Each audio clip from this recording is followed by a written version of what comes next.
Hi, my name is Brian Camilo Rendon Marin. I am 20 years old. I am from the municipality of Anserma Caldas.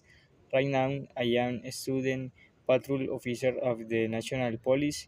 I have been in the police since November 2023.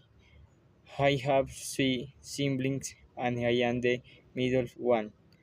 On my birthday, which is August 16, my brother fainted and started having epileptic seizures.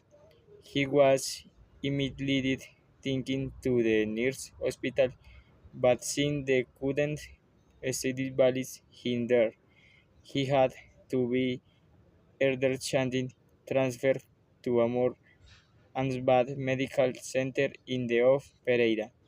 After many tests, the doctors diagnosed him with a brain tumor, but it was a very complex case, different from the usual ones.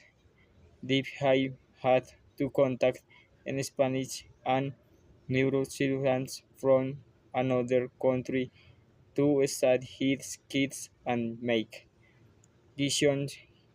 He was in a comuna for the mountains and took 10 days after waking up from the coma to regain his conscience and reinvent things. All this happened in the 2023.